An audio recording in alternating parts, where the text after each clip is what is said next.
Frank argues with the kids about the news and news entertainment. I don't go to Syria anymore for vacation. Boo. Mac has been on the news. He and Charlie produced the news for a school video about stoning cats. Point being, we know this episode's manifesto until the dialogue leads us down an alleyway to one of the best title punchlines. How's anybody going to get hurt?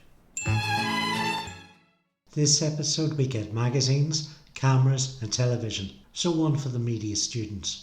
What is the news? How do you define it? For Frank, it's the ability to scare people. Dennis and Dee view it as escapism, centred on celebrities' upskirts and nip slips. There's a couple of things going on here. Sonny commenting on the then current reality TV explosion and its sacrifices to boring people. And mobile phone video publishing. While the technology was used, the culture was some way off. 5 years until Vine, 6 until Instagram does the same. The news team investigates abuse at a nursing home. Mac's accosting of Simple Irvine is great to camera action. There's no ass raping, but they manage to ignore stories on theft, racism and potential arson. I think Frank is way uncomfortable to be here. In Chinatown I search for karate and lightning bolts. Men trade fish for other fish, which I think is a metaphor for the pointless futility of the news cycle and journalism. A martial arts expo turns out to be a wee tournament with children.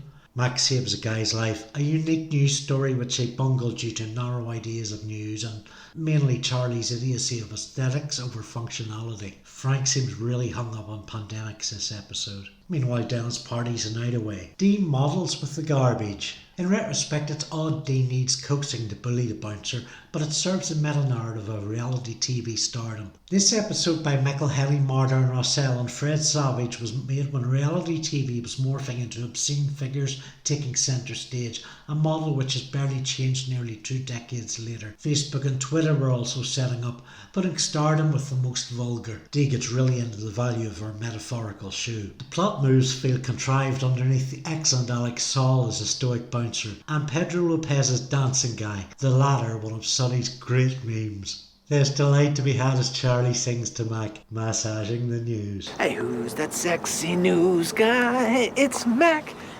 Mac and Charlie both have poor grasps of how to compose a shot. So Dee is on fire. It doesn't meet broadcast standards, which means a retake. As the gang remarks, dancing guy and diaper time feel really off, yet entrancing. It follows with Deandra in the well, a nod to the onset of viral video shorts and its predecessor, the blooper reel. I can imagine the gang watching the TV news, sleeping past the boring part until it comes to a funny story like this. Here we see Dennis has come around on turning Dee into a celebrity. His failure this episode plants seeds for a classic in season 9. His insistence Dee fakes bulimia, a nod to an oncoming victim as celeb culture. Oh, I'd forgotten all about the cat chopping conveyor belt. Glee. And a cringy smart conclusion with the diaper time theme playing out over the credits. It's ironic the gang spend the episode looking to become famous. Their best shot is in continuing to be scumbag criminals. Please like and subscribe.